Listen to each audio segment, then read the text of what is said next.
thank you all for attending the 2026 Civano 1 Neighborhood Association Candidate Forum. This is the only HOA sanctioned candidate forum, and I look forward to a lively, respectful, and informative discussion. We also are being videotaped today by Dale Robbins, and we wish to thank you, Dale, for doing so. He'll be posting this online with a YouTube link. Lindsay will be distributing that information so that anybody that is not here, not available to hear the questions and the answers will be able to do so by watching it. My name is Rick Sturtz, and I serve as the chair of the Nominating and Election Committee alongside Maureen Reagan, Kim Walters, and Mary Kay Morelli. I have the highest level of respect for each of these neighbors, not only for their hard work and keen intellect, but for their shared passion for what is best for our neighborhood. And I sincerely thank them for their dedication in helping to ensure a fair, transparent, and well-organized nominating election process. The purpose of the Nominating Election Committee is to nominate candidates for director positions to be elected and filled annually by the membership. The committee also oversees all election activities during its one-year term, which begins at least 120 days prior to the annual meeting each year. All committee procedures and practices are guided by the Civano Election Handbook, which was adopted by the Board of Directors of Civano 4 years ago and continues to serve the community well. The questions for today's forum were developed from more than 65 submissions by homeowners that were evaluated by the Nominating Election Committee. While you may recognize the intent of your individual questions, several have been combined or reframed to ensure clarity and allow us to cover as many topics as possible during today's discussion. For the candidates, these are the rules of today's event. Due to the time constraint of the number of candidates, only eight questions. Originally we had, by the way, if you notice that Mr. Shipley and Ms. Partiz are not here today, and we are not sure, we do not have communication from either one about why they are not here or why they're absent today. So this will move through fairly quickly. There will be no questions taken from the audience. The order of the questions will begin with the order it is shown on the ballot. This order was selected by randomly choosing the candidate's name from a hat, literally from a hat. We will be rotating each question this year. Each candidate will be answering by using a computer randomizer. So instead of having the same question over and over again with first, second, third, all answering the same question, each one of you will be getting a fresh question. You'll get all 8. There's only 8 questions, but you're not going to get them in the same order. So there won't be any repetition of what he said, what she said. Each candidate will have an opportunity to present a 2-minute opening statement. There'll be a minimum of 8 rounds of questions with 1 question each round. Candidates will have 2 minutes to answer each question, and after the questions, all the candidates have answered all of the questions, they will have an opportunity to present a 1-minute closing statement. There is a timekeeper, wave timekeeper. Thank you very much, he's the time master. She'll be letting you know when there's 15 seconds remaining. If you want to keep on the 2-minute cycle, please. Candidates will be available to answer questions once the forum is over. If anybody wants to, meet and greet will be available to direct questions to the candidates this Thursday from 5:30 to 7:30 here in the Rotunda. This is a reminder to anyone that is on Zoom to mute. Please, I'd appreciate it. So, to qualify for the board positions, candidates must follow 3 eligibility requirements. First, they must be members in good standing, which means they've had to pay their dues. Secondly, co-owners of the same lot may not serve on the same board, so spouses cannot both serve on the board simultaneously. And lastly, the candidate must be the owner of record as reflected in the title records of Pima County. This election, we have board seats open for 3 at-large positions and 1 commercial retail position. Each of these directors elected in 2026 will serve 2-year terms expiring at the conclusion of the 2028 annual election. A couple of notes before we begin. The Civano Civano 1 HOA is a legal entity that operates under the Planned Communities Act as set forth by Arizona revised statute. That means we have built this into our bylaws as a structure of governance. Boards such as these operate under the principles of Robert's Rules of Orders that provides the formats utilized by both the board and its committees. The committee received the Nominating Election Committee received several questions that were very, very similar. 2 of them stood out for us. The first related to the Board of Directors meetings held in executive session, which can sometimes appear to be secretive in nature. The purpose of these sessions is strictly limited to the discussion of confidential matters such as legal advice, personnel issues, contract negotiations, lien foreclosures, and individual member discipline or payment plans. Any decisions or votes resulting from these discussions must be conducted in open session. So if there's a vote regarding any of those issues, the vote must be taken in open session. But that is the extent of the secret meetings that that were being asked of us. There is also many questions regarding the 30-day minimum rentals and the lack of enforcement by the management company or the board. Arizona HOAs face significant challenges enforcing 30-day minimum rental rules, and homeowners frequently sue HOAs in the state of Arizona for selective enforcement, alleging that they are being targeted while others may not. Our committee felt that this is a topic that is required by the board as a body to discuss and would not be a strong tool for reviewing the individual candidate, as this is truly a job interview, trying to get at the individual candidate's strengths and sometimes their weaknesses. Are there any questions from the candidates? Hearing none, let's proceed with the candidates' 2-minute opening statements. I'm Bob Heisler, and I'm currently the treasurer of the Civano HOA. I'm running now for a second term, and if elected by the community, I would also like to be treasurer for the next term. A few of my accomplishments during my first term was I established a collaborative process between finance and the CCA committee to basically improve project reserve tracking and spend. And I worked a lot with our moderator, Rick Sturtz, as head of the CCAA in order to accomplish that. I also worked with Deb Pertese in putting together a 3-bid process. So that was an accomplishment during my first term. Also, we put together, the finance committee put together a 5-year reserve plan to get us to a point of strong financial reserves by the end of the decade.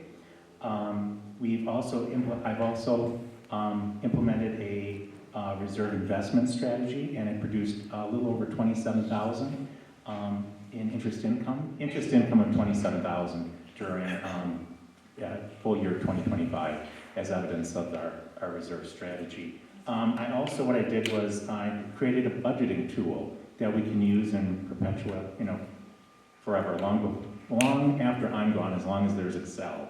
That basically makes planning an easier process. We plan for monthly expenses, quarterly expenses, annual expenses, in the month that they occur. That's really helpful. Thank you.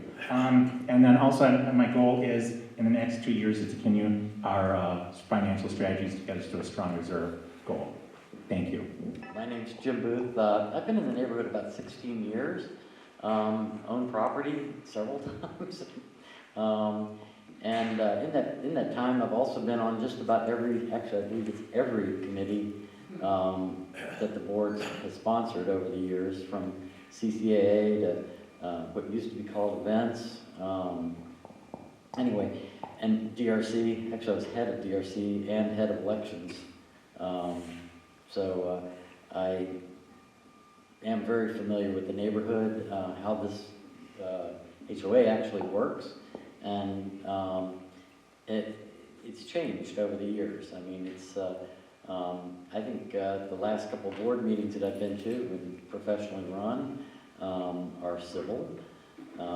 It hasn't always been that way, so it's good to see that there's some decorum and order to the process. Having been on most committees like CCAA, which I got redrafted to here recently by Rick, I've actually had an opportunity to do a couple of things here lately. One's reviewing some IT equipment leases and functionality, those kinds of things, and we've already made a couple of recommendations to stop having maintenance contracts on pieces of equipment, things like that. That's what I'm hoping to bring, is some IT experience to the board and help them with some of the challenges, and tap community members who can also help getting that done. Actually, at that, I'll leave it go.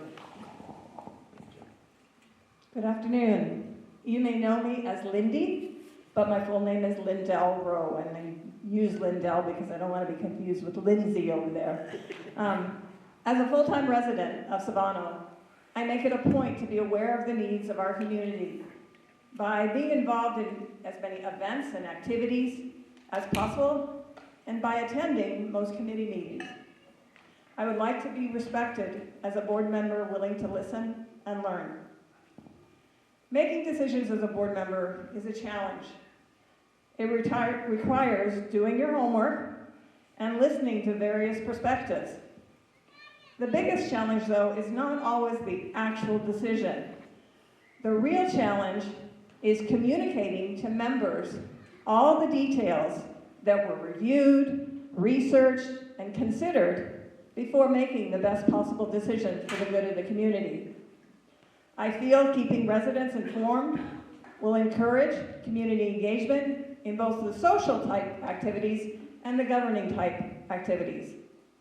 As a retired special education teacher, education has always been important to me. I would like to find more opportunities to provide knowledge to homeowners about our HOA governing documents, common procedures, and the original guiding principles of Civano, which includes sustainability, respect for the land and its climate, and most important, community building. The order of our names on the ballot is determined by drawing names from the hat, like Rick said. The order in which we are seated at this table is the ballot order. I hope you'll read all the way to the end of the ballot and maybe choose me to vote for. Thank you. The initiatives, I would continue with what I've done over the past on my first term. For example, getting us to a 5-year plan to get us by the end of the decade to be in a good, strong financial reserve position. I would also continue to, we build a very good process with the CCA committee so that when we go through projects, it's like we have one document that we review both the time span of like when the project is going to occur and its spend. And then we also tie that into our cash forecast too. So what we do is we have like various our reserves and CDs. And what we do is we time them so they become due at certain points in time of the year, just so we kind of have a revolving, a piece of money that's constantly that so we're not short. I feel that we need to again continue the goals of what I've started. Same with we have a reserve investment strategy in place, and also during my first term, I every month when I get the financials, I take a look at them just as like I do in my professional career. So I go through almost every line and I question the management company, hey, what's this, what's that sort of thing. And I feel a lot of pride in what I do. I feel I'm helping our community, and I want to continue to do so. In that, where my skill set comes to the table is my accounting and finance background.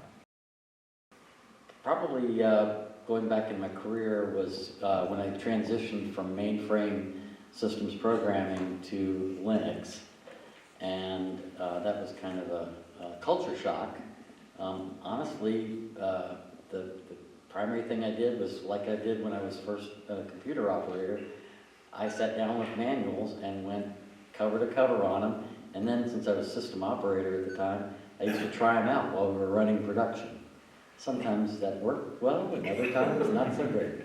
Trial and error also helps, but having a depth of going after the education part at the same time you're trying things out, and then figuring out why that didn't work, or sometimes it's figuring out why it did work, and trying to manage the outcome that way. Being prepared for, if it doesn't work, how do we get to the next step to get it to work, or are we down the right path at all? And always keeping that in mind.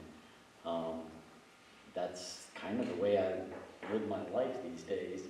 There are things that I've tried that just don't work well, so it's like take a step back, evaluate what's going on, and then come up with a different plan. Can't think of anything else to add to that. Well, a lot of times there's a lot of things that the boards have to make decisions about, and budgeting and bids and stuff are challenging for me, numbers and things like that. I guess my fallback is ask questions, and ask questions before the meeting to people that I know are knowledgeable and experts, and do my research to look things up and learn, especially with, sometimes it's the terminology that's used that I have to make sure I understand. But yeah, anytime there's a new topic that comes up on the board, it does require me to do a lot of homework and do some research.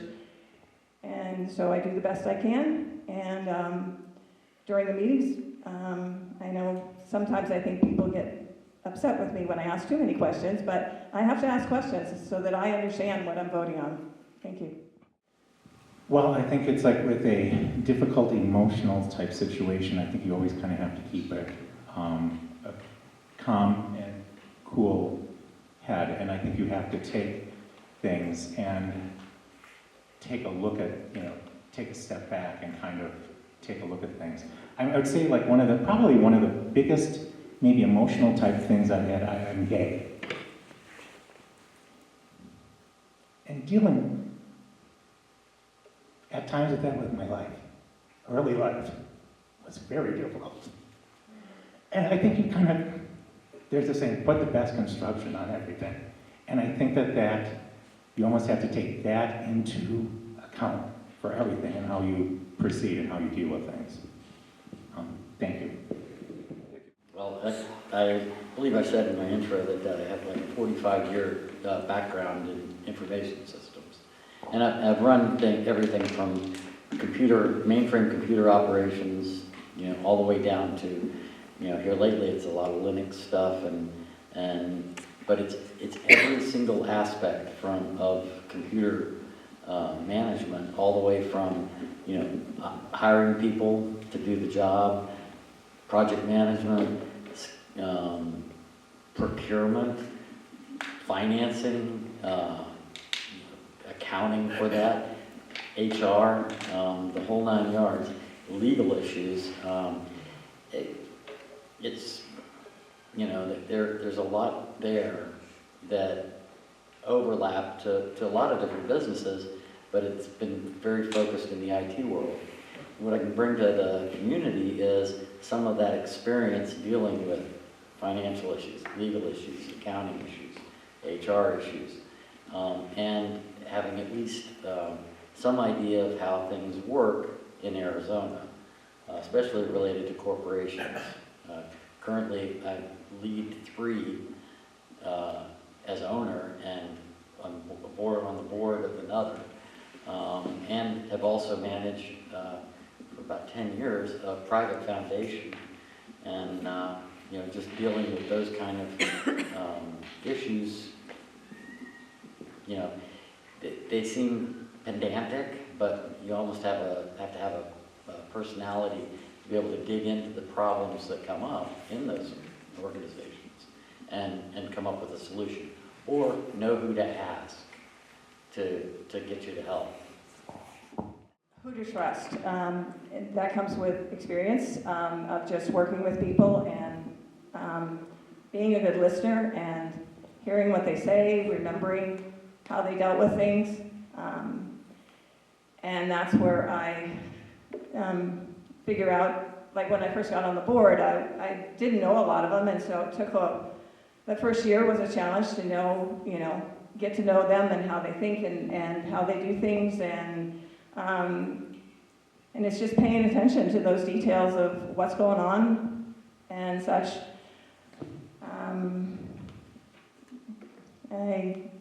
That's all. One of the things that during my career at HSBC really was working remotely.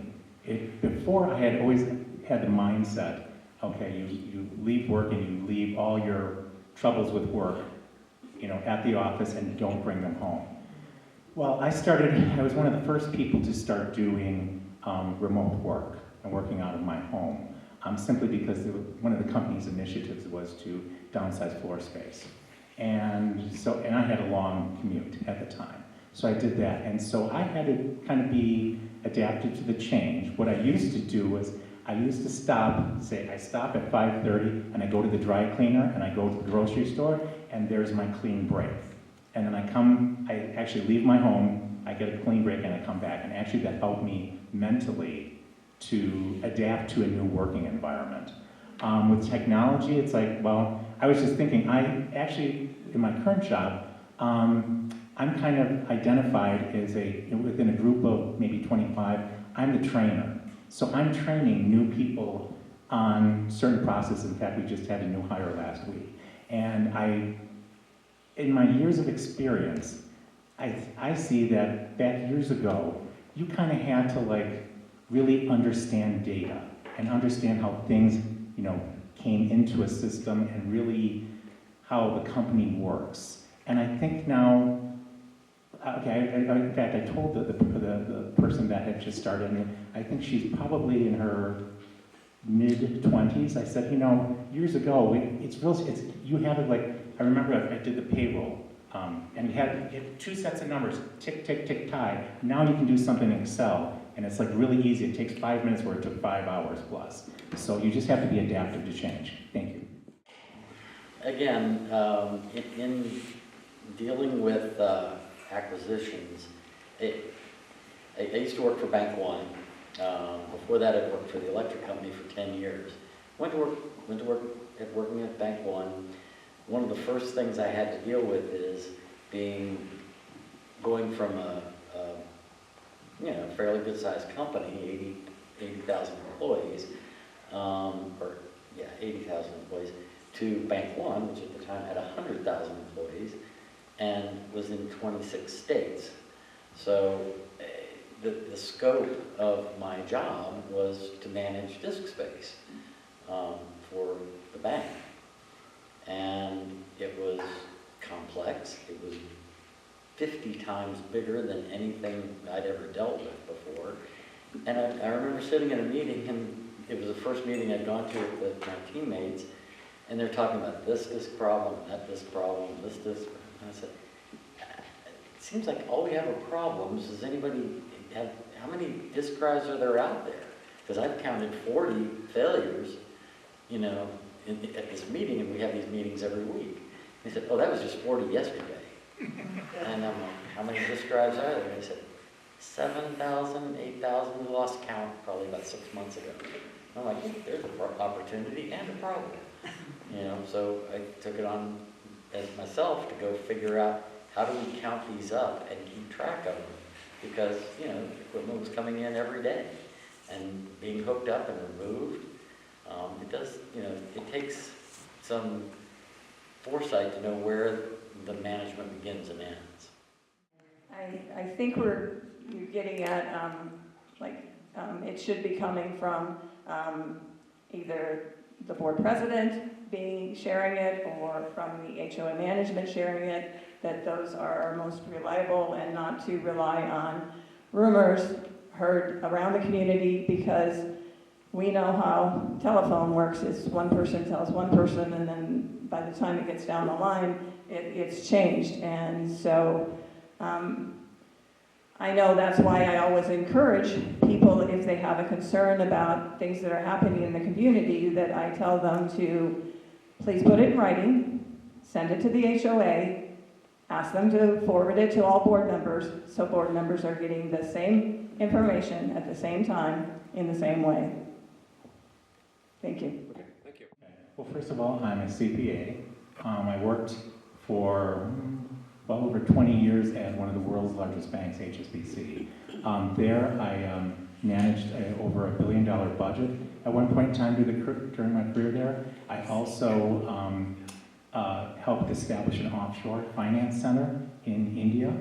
I'm also good with working and taking a look at what are best practices and making things into a more streamlined position. I've kind of done that, here at the HOA with the joining up of the CCA and the Finance Committee, also with review of the financials on a monthly basis that I do.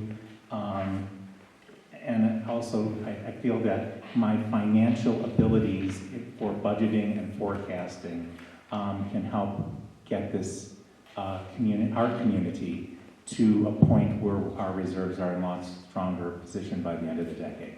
Thank you. That's probably one of the hardest things you ever have to do, especially meeting new people or getting, working with people you've known for a long time, but maybe not in the same set of circumstances. As a hiring manager, I had to figure out, can this person, work for me and get the job done? And I've been in that role a couple of times, and you only get like 15, 20 minutes to sit down with a person, and then you're deciding, their career for the rest of their lives. When I first worked at the bank and had to hire a team, it was funny.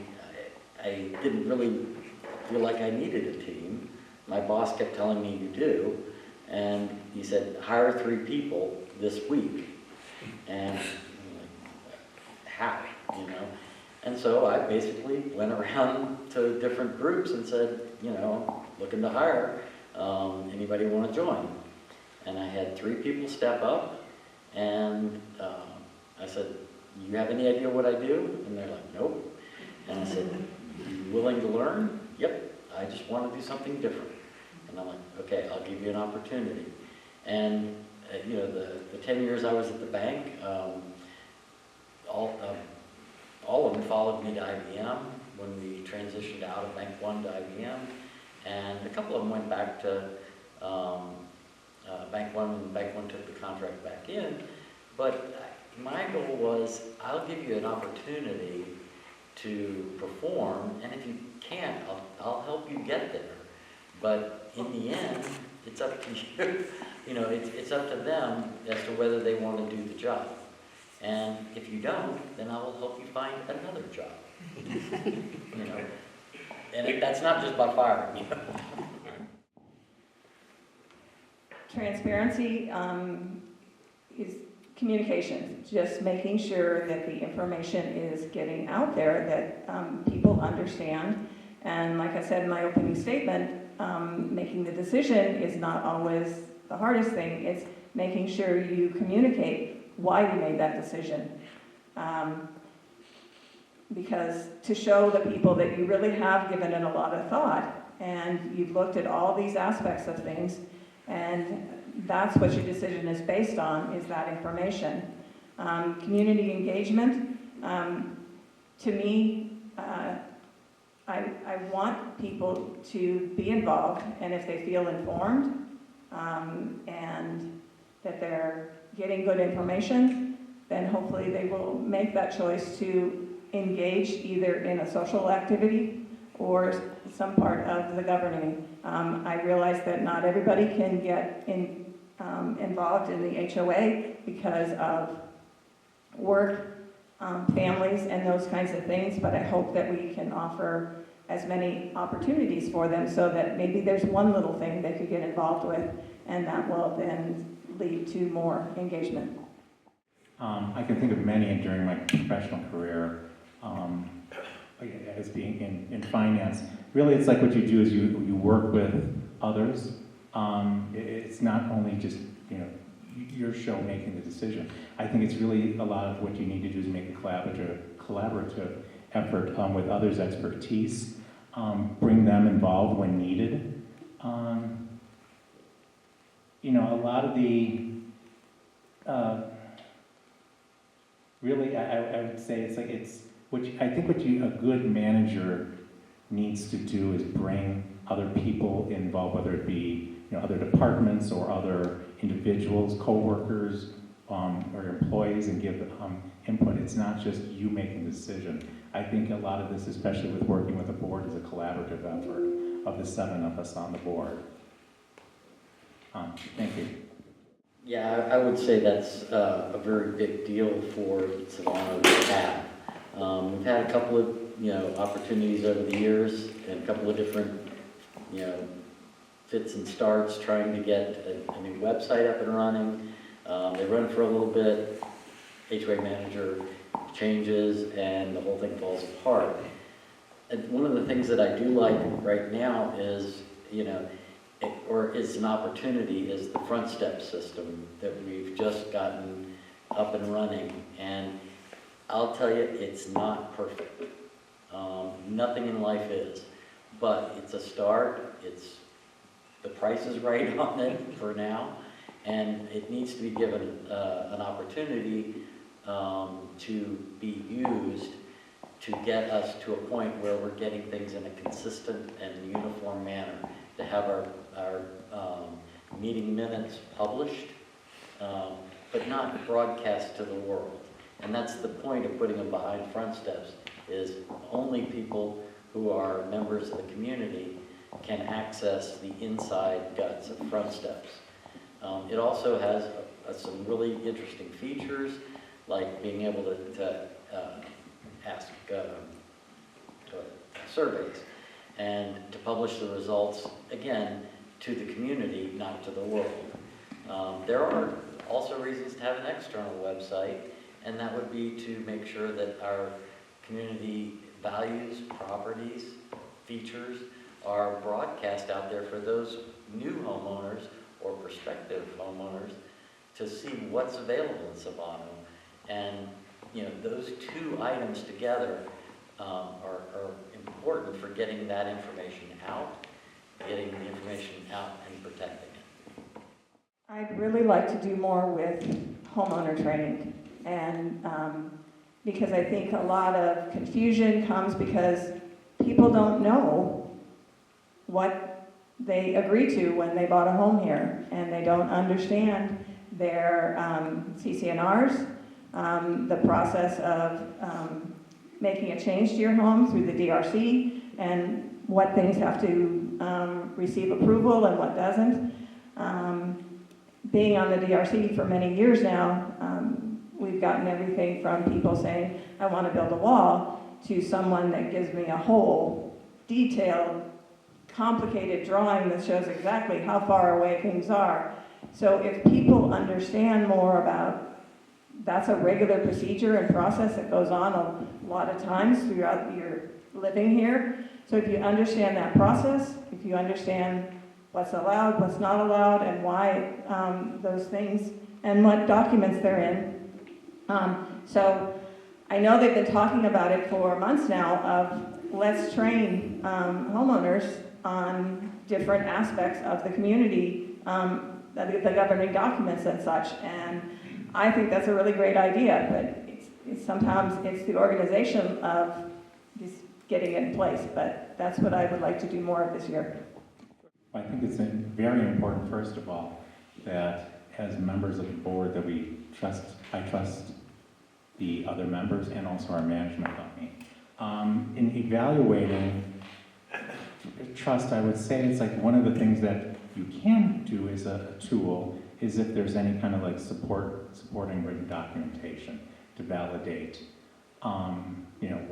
what is being said or done. I think it's very important with the trust in our community to, as a board member, to have respect and trust for the other board members, and then also for our management company, which we rely on, for in many cases, and in all cases, I should say.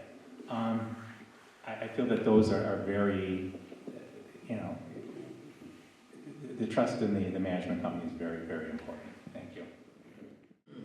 For me, transparency is being able to get information out to the community concisely, accurately, and quickly, so that people can see what's actually going on.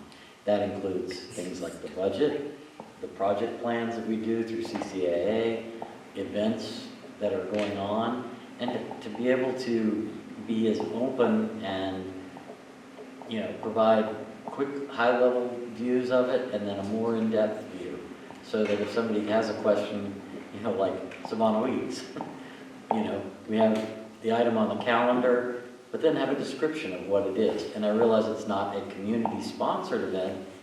It's one that, basically homeowners gather together and do it and provide it, but it's viewed as part of the community. So let's get a description out there of what's involved, and be that on the, I believe right now it's limited to the bulletin boards, but to get those things out onto a place in front steps or on the website, either one, to where people that, don't know that everything that's not HOA related ends up on the bulletin boards. That's one thing that transparency-wise, I don't think we're not utilizing everything that's available to be that transparent.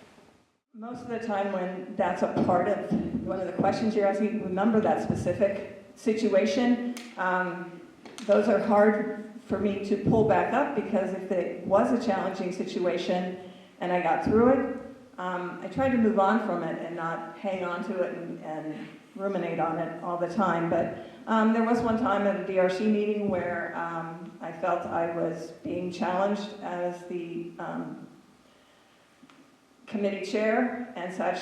And the things you need to remember is to stay calm, try not to take it personally, listen as much as you can so that you really get to what are they upset about, and to realize that even what they might be demanding and they want from you may not be possible. Don't say, I'll look into it, unless you really do seriously mean you're going to look into it and see if there's any other information. But sometimes the problem can't be solved right there on the spot. But to respect that they are upset for some reason, let them vent a little, let them share that information, and take away from it what you can, so that whatever it is that's bothering them, hopefully you can make sure that that situation doesn't happen again. Thanks. I'm in favor of, supportive of having a website, but with at least whatever information we have, that there's a user ID and password involved, simply so that certain information is only accessible to the owners. I'm also feel that, there's some information that's just general about Civano that could be, not before that point, but otherwise things that are more in tune with what a owner should know should be behind somewhat of you have to put in a user ID and a password. I think it's, the website, if there's just like general things like, okay, we're having some kind of event, like a dinner event, or like some kind of like a community engagement event, that sort of thing. Like I know that there's like aging in the community, or a book club and things like that. Those are kind of like at a different level. Those wouldn't necessarily have to be behind a user ID and password, but those could be, something on a website. But it's where it's just accessible. I think though that whatever the case may be needs to be determined by the 7 board members in conjunction with working with our management company. Thank you. I firmly believe that one of the most important issues that this community does face is having its assets identified, tagged, and inventoried so that we know what we have. For far too long in Civano, we've been struggling with that. And how do you manage those assets if you don't even know what you have? And the other thing is, if a community member calls up and says, hey, the bollard light over on my street is out, I'm like, okay, what's the, how do you send somebody out to fix it, to find it, without having to sit there and quiz the person, for 2 hours on how to find it? That's a kind of a weird, scenario, but similar things like pool issues. The assets required by law to manage a pool for the community, there are a lot of them. There are a lot of laws around pools, and the assets that are there have to function. Like the 911 call phone has to work 24/7, rain, shine, it has to be there. Who's testing it on a regular basis to make sure it functions? How often is it tested? Where is it? That kind of thing. Those are my kind of hot buttons, I guess I'd say, is just making sure we know what we have, we know what state it's in, and we know when or if we're going to replace it.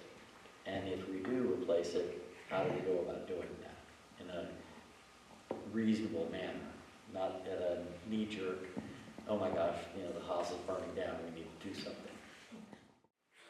Oh, that one's an easy one. Front steps and Google Drive and those things. I feel like I have some technology skills and such, but as we switched over, those have been challenging for me because some of them seem to be more intuitive and user-friendly and they make sense. And other times it's like, why are they calling it that? What does that mean? What's that term? And my way to get through and learn how to use that technology, ask questions, seek out the experts. Do you know how to do this? Can you show me? Don't just tell me, but show me how to do it. And some of it is with trial and error, experimenting. Let me try that. Oh, that works sort of. Okay, let me remember that. Next time I'll do something different to make it work better. But yeah, as we've switched over to a lot of the new technology, I'm being challenged by it, but I'm up for the challenge. Well, first of all, I'll discuss transparency. One of the things that during my first term is the Budget and Finance Committee established a town hall every August-September timeframe during the budgeting season, where we communicate to the community what's in your budget, what makes up dollar-wise the budget, and then also how does that translate into your monthly HOA rate.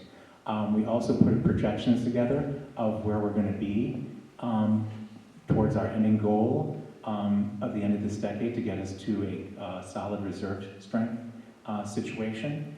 And I think that those things establishing that meeting, I think, was just a very key to the transparency. And I think, the more people understand, hey, I pay every month, I pay $147.